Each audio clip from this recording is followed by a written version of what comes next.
시청자 비평 플러스는 YTN을 돌아봅니다. 출생아 수가 7, 8월 2달 연속 증가하면서 합계 출산율 반등에 대한 기대감이 높아지고 있는데요. 저출생 극복을 위한 여러 대책들이 쏟아지는 가운데 관련 소식을 다룬 YTN 보도를 오늘 뉴스 리뷰 Y에서 살펴봅니다. 이번 주는 어떤 시청자 의견이 들어왔을까요? 시청자 톡톡 Y에서 확인해 보겠습니다. 잠시 후에 만나보시죠.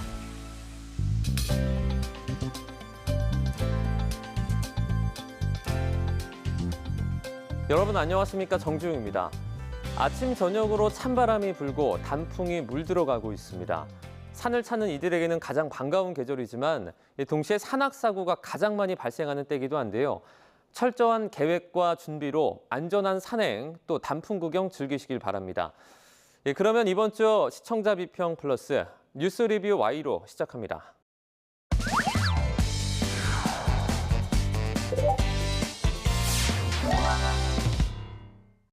세 분 어서 오세요. 안녕하십니까?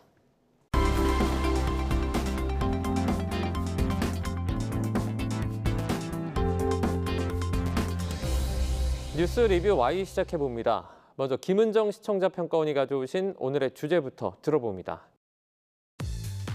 2023년 대한민국 합계 출산율은 0.72명입니다.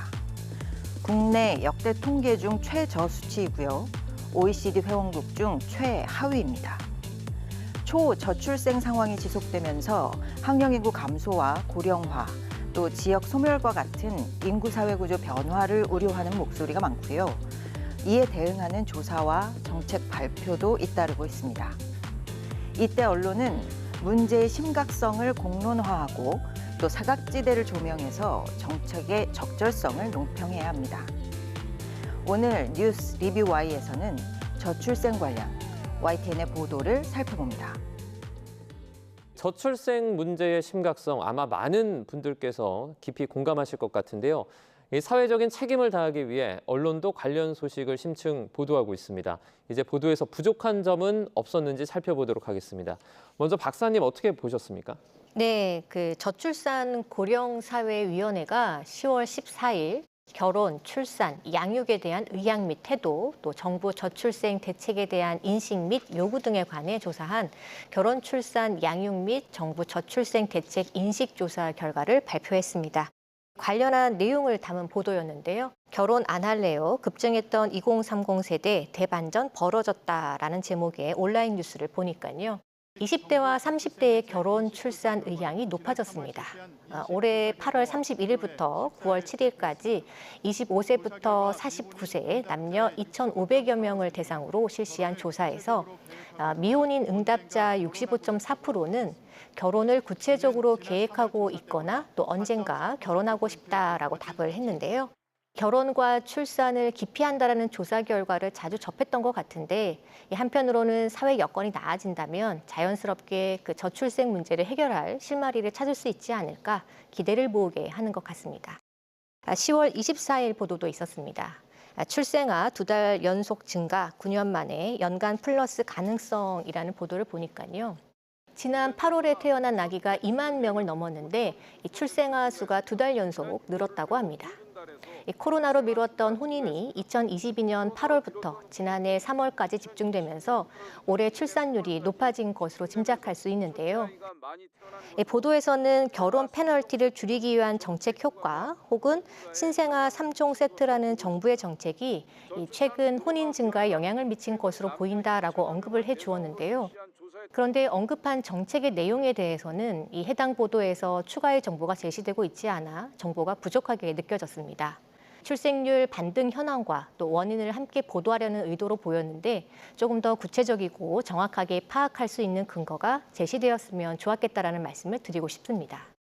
예, 저도 같은 맥락에서 이 조사 보도를 보면서 심층 보도의 필요성을 느꼈는데요.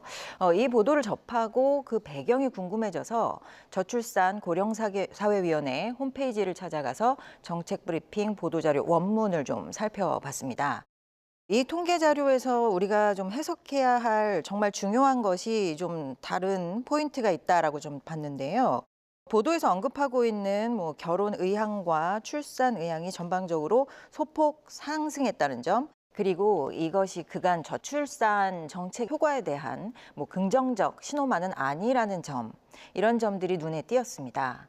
오히려 성별, 연령별, 응답률 차이의 이유를 해석하는 것이 더욱 중요해 보였고요.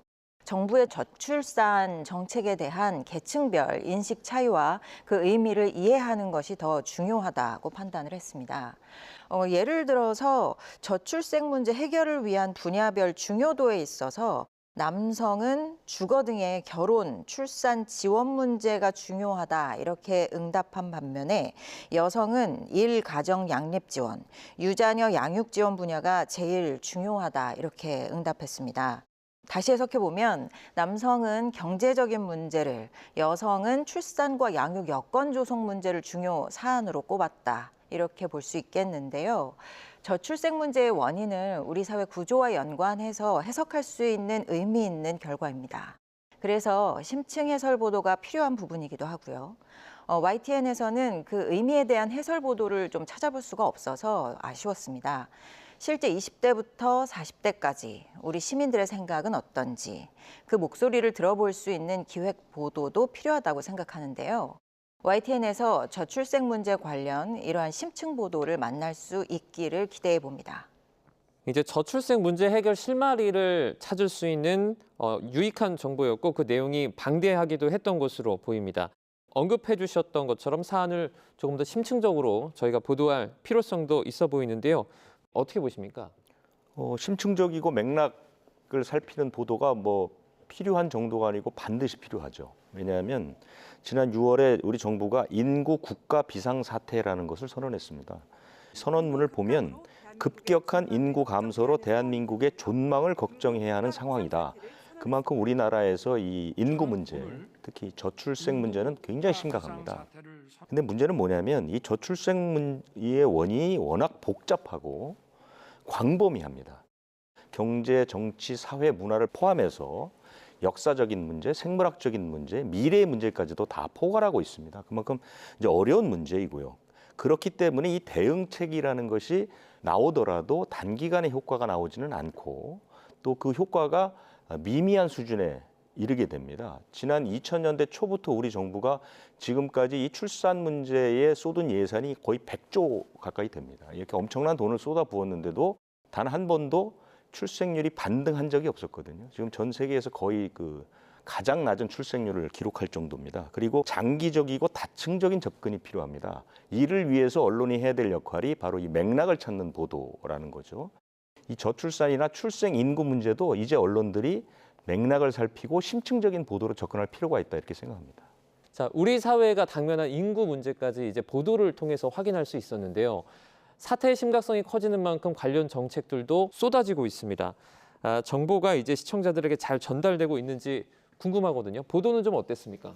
신혼부부들이 출산을 미루는 이유는 여러 가지일 겁니다. 아무래도 이 아이를 낳아 키우는 비용도 만만치 않고 또 키울 수 있는 환경이 불안정한 것도 영향이 있을 것으로 생각이 됩니다.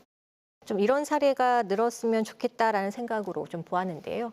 아파트에 재현한 K보듬, 우리 집 1층에서 자정까지 돌봄이라는 보도였습니다.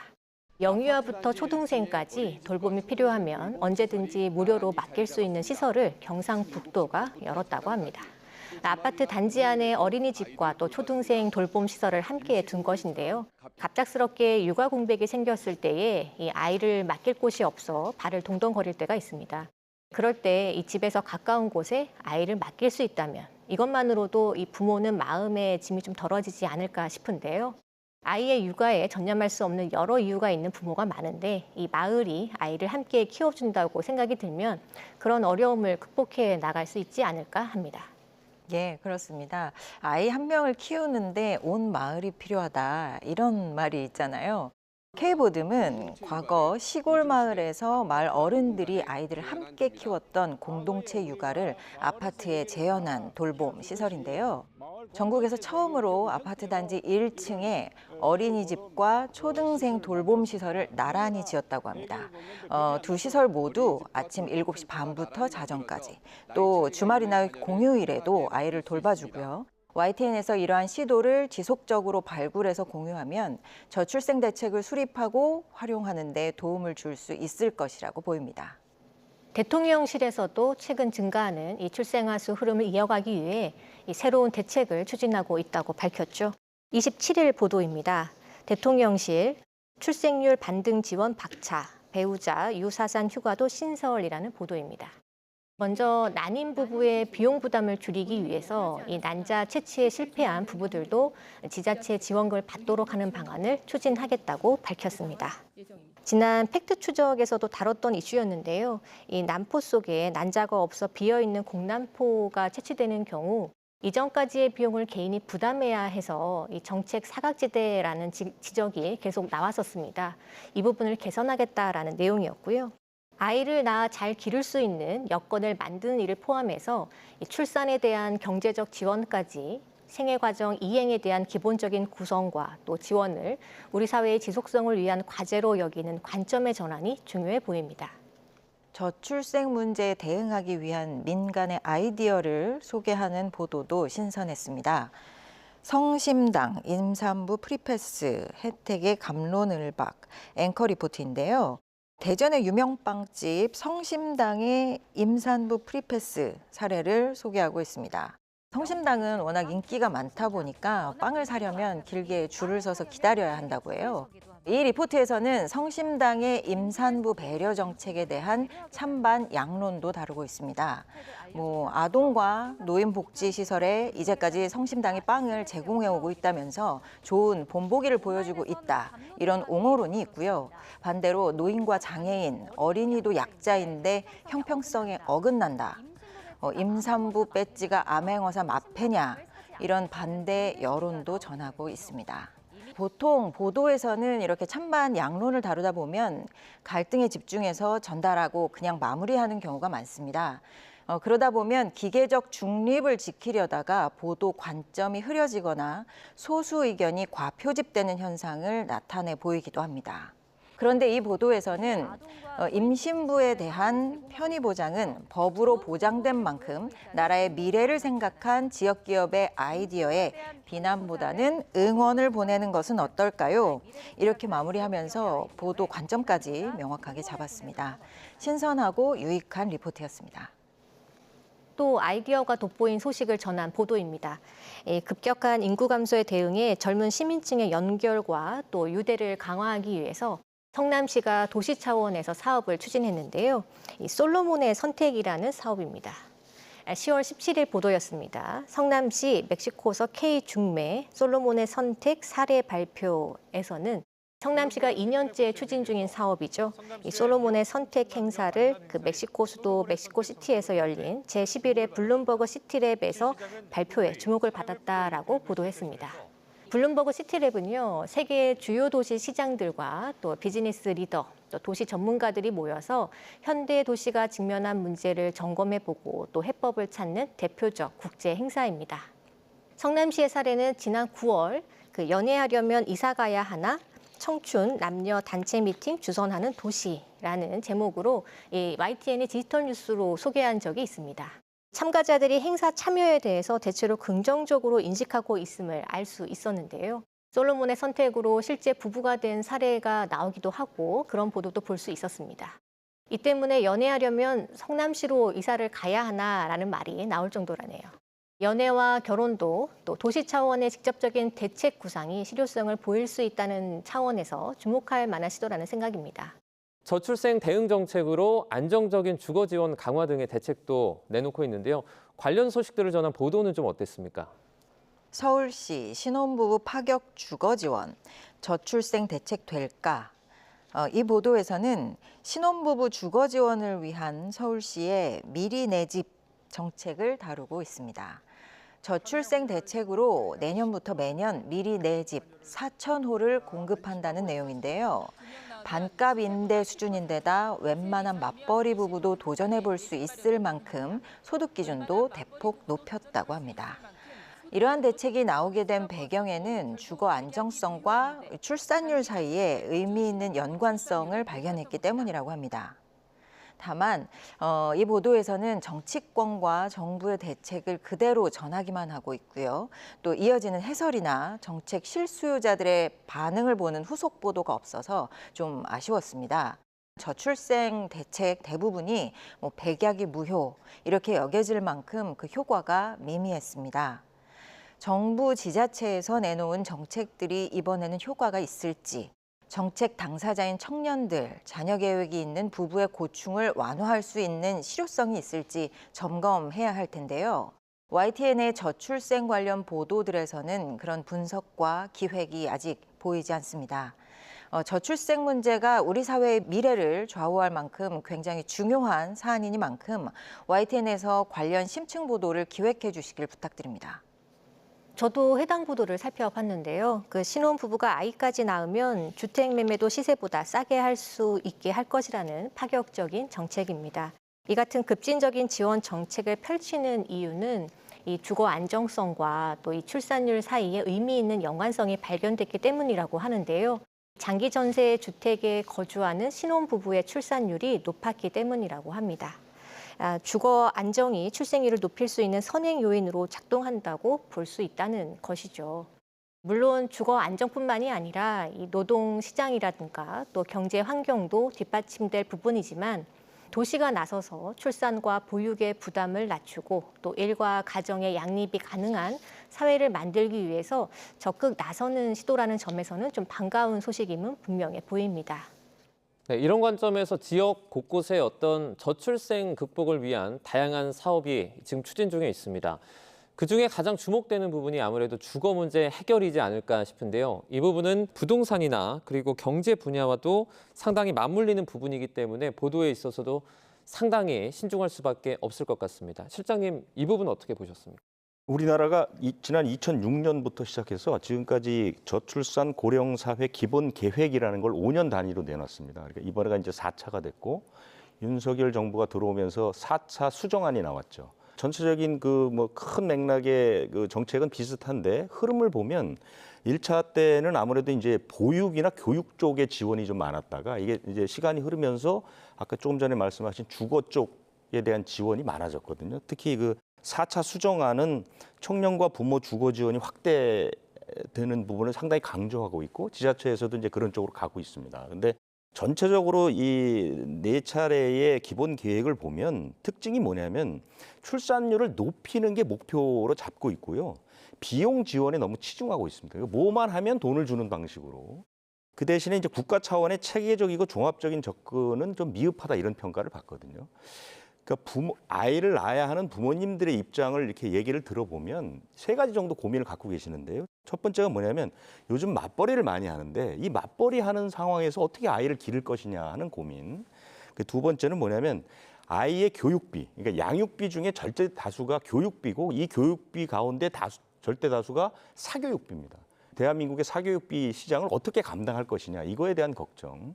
세 번째는 지금 고용이 불안합니다. 옛날에는 한번 취직을 하면 정년할 때까지 안정적으로 직장을 다녔는데 지금은 고용이 굉장히 불안합니다. 그런 상황에서 아이를 기를 수 있을까? 혹시라도 실직을 하게 되면 아이를 기를 방법이 없지 않느냐. 여기에 주거 문제가 이제 양립을 하고 있는 것이죠. 그래서 이런 문제에 대한 걱정들을 해소해주는 방안, 그러니까 국민의 인식을 바꿔주는 그런 정책이 더 중요하지 않을까 이렇게 생각이 듭니다. 최근에 있었던 어떤 정책들을 보자면 비용 지원에 조금 치중이 돼 있고 체계적인 부분이 부족해 보인다 이렇게 또 말씀을 해주셨습니다. 그럼 오늘 뉴스 리뷰 Y 내용 정리해 보겠습니다. 이것만은 꼭 시간인데요. 먼저 평가원님부터 한 줄 평 부탁드립니다. 환경 감시에서 심층 분석으로 정책 반영까지. 저출생으로 인해 발생하게 될 위기와 이 문제 해결에 대한 압박은 이제 우리 사회가 보편적으로 공유하고 있는 의제입니다. 이제 통계와 예측치를 전달해서 상황의 심각성을 환기하는 보도보다는 통계치 이면의 의미를 해석하고 정책에 영향을 받는 당사자들의 문제를 사회 구조와 연결해서 심층 분석해야 합니다. 또 대응 정책에 대해서는 좀 더 분석적이고 비판적으로 접근할 필요가 있습니다. 좋은 취지에서 실행한 정책이 반드시 좋은 결과로 이어지는 것은 아니기 때문입니다. YTN에서 국가적 미래 의제로 떠오른 저출생 문제, 정책 실효성에 대한 심층 분석, 기획 보도를 만날 수 있기를 기대합니다. 네, 이제 정책의 실효성에 대한 어떤 심층 분석 보도를 바란다는 그런 의견까지 들어봤고요. 그 다음에는 김수정 박사님의 한 줄 평도 들어보도록 하겠습니다. 저출생 해결 위기 공감대 조성해야. 우리나라 저출생 문제는 단기적이고 또 직접적인 처방으로 안정되거나 또 바로 해결할 수 있는 문제가 아닙니다. 장기적인 관점의 정책 수립과 또 시행이 중요합니다. 결혼과 출산의 경계에 있는 사람들을 위한 지원만이 아니라 연애할 수 있는 환경을 조성하는 정책이 나오는 것도 비슷한 맥락인 것 같습니다. YTN은 저출생 문제 해결을 위한 국민적 위기 공감대를 만들기 위해 저출생 추세에 대한 면밀한 추적과 또 맞춤형 제도의 신설과 강화, 그리고 생산인구 감소폭을 완화할 수 있는 이민 정책에 대한 논의까지 인구 문제 해결을 위한 종합적 접근을 강구해야 하겠습니다. 경각심을 가지고 적극적으로 논의할 필요성이 있다는 내용으로 이해를 했습니다. 네, 오늘 뉴스 리뷰 Y 순서는 여기서 마치도록 하겠습니다. 세 분 오늘 말씀 잘 들었습니다. 고맙습니다.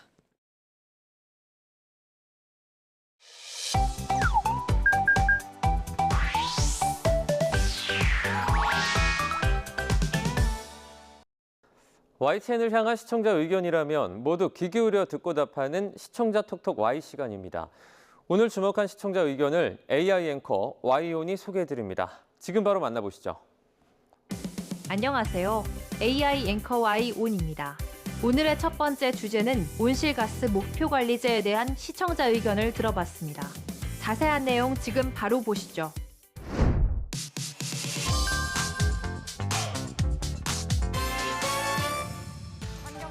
환경부가 지금까지의 방식과는 다르게 온실가스 목표관리제를 절대량 방식으로 개편한다는 소식을 알린 간략한 보도가 있었습니다.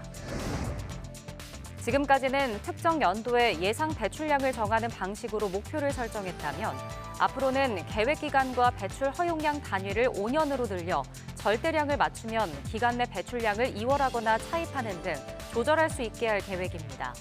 개편되는 온실가스 목표관리제의 내용을 간단하게 소개하고 추진 이유나 대상 앞으로의 계획 등을 담아낸 보도였는데요. 보도에서 온실가스 목표관리제를 5년 단위의 절대량 기준으로 개편하기로 했다는 소식을 전하면서 간략한 정보는 전했지만 좀 더 자세한 내용을 담았다면 좋았겠다는 시청자 의견이 있었습니다.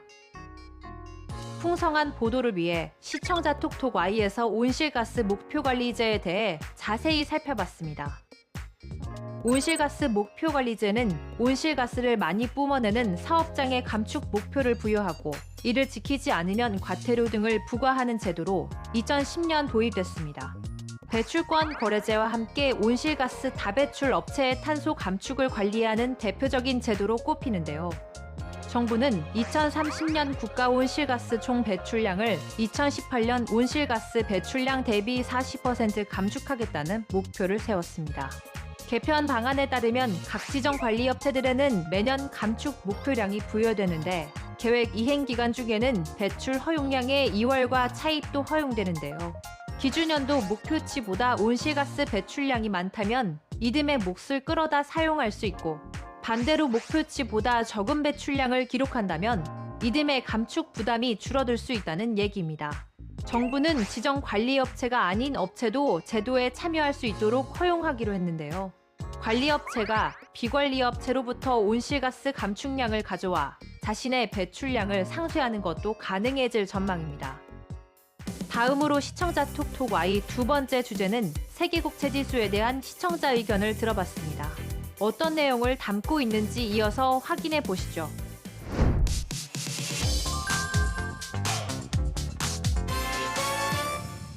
우리나라 정부가 발행하는 채권인 국채가 세계 3대 채권 지수 중 하나인 세계 국채 지수에 편입됐습니다.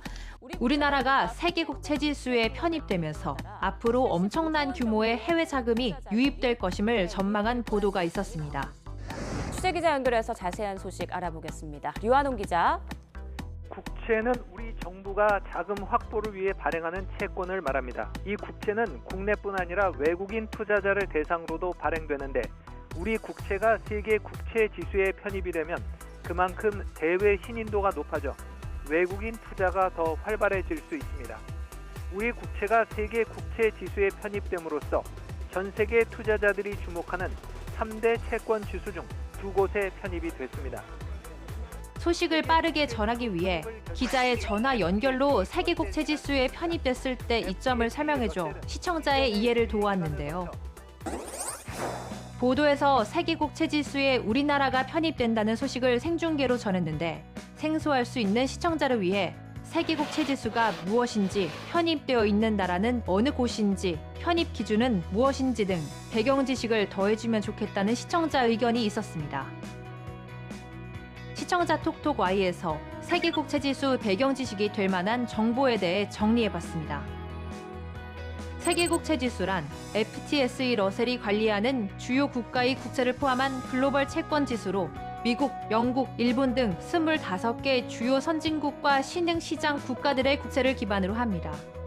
한국은 2022년 9월 세계국채 지수 관찰 대상국으로 지정된 이후 2024년 10월에 편입이 확정되었으며 2025년 11월부터 실제 지수에 반영되는데요.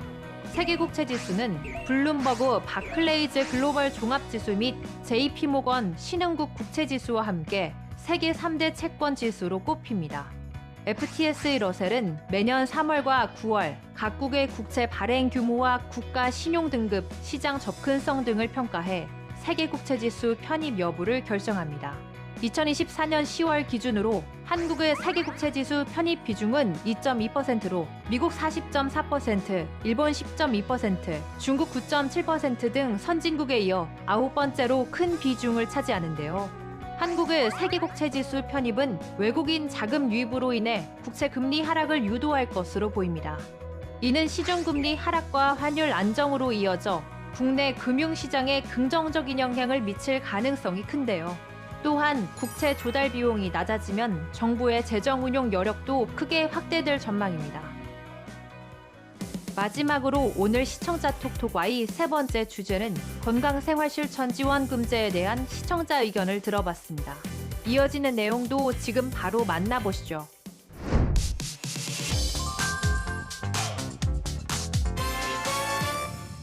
혹시 건강생활실천지원금제라고 들어보셨습니까? 건강빛 코너에서 다양한 건강 소식을 전하며 국민건강보험공단에서 운영하는 건강생활실천지원금제에 대해 알린 보도가 있었습니다. 국민건강보험공단 홈페이지나 애플리케이션, 또 오프라인 지사 등을 통해서 본인이 대상자인지 먼저 확인한 후 일정 걸음 이상을 걷거나 꾸준히 혈압 또는 혈당을 자가 측정하고 건강관리 프로그램 등에 참여하면 포인트를 적립할 수 있는데요. 이번 주 건강 소식을 살펴보는 코너를 통해 시청자가 알아두면 도움될 만한 제도를 소개해 관심을 끌었는데요. 건강생활실천지원금제를 소개하면서 대상자 기준을 자세히 알려주지 않아 직접 국민건강보험공단 홈페이지를 찾아봐야 하는 번거로움이 있어 정보를 덧붙여주면 좋겠다는 시청자 의견이 있었습니다. 자세한 내용을 보충하기 위해 시청자 톡톡아이에서 건강생활실천지원금제에 대해 알아봅니다. 건강생활실천지원금제 시범사업이란 건강관리가 필요한 국민을 대상으로 건강생활을 실천하는 과정 등에 대해 금전적 인센티브, 즉 포인트를 제공하는 사업입니다. 시범사업에서는 건강관리가 필요한 국민을 대상으로 하는 예방형과 1차 의료 만성질환관리 시범사업에 등록한 환자를 대상으로 하는 관리형으로 구분하여 실시되는데요. 예방형은 국민건강보험공단에서 주관하는 국가건강검진을 받은 20에서 64세 중 건강관리가 필요한 국민을 대상으로 합니다. 국가건강검진 결과 체질량지수 25 이상이며 혈압이 수축기 122환기 80 이상이거나 공복혈당 100 이상인 자가 해당되는데요. 관리형은 1차 의료 만성질환관리 시범사업에 등록한 고혈압, 당뇨병 환자 대상으로 케어 플랜을 수립한 자가 해당됩니다. 이 제도를 신청하는 방법으로는 온라인 혹은 오프라인을 통해 가능합니다. 온라인은 국민건강보험공단 홈페이지 혹은 더건강보험 앱의 건강생활실천지원금제 참여 신청 탭에서 신청할 수 있는데요. 오프라인은 시범지역을 관할하는 공단 지사에 직접 방문하셔서 신청하실 수 있습니다. YTN 방송의 부족한 부분을 채우는 시청자 톡톡 Y 시간. 다음 주도 다양한 시청자 의견과 함께 돌아오겠습니다.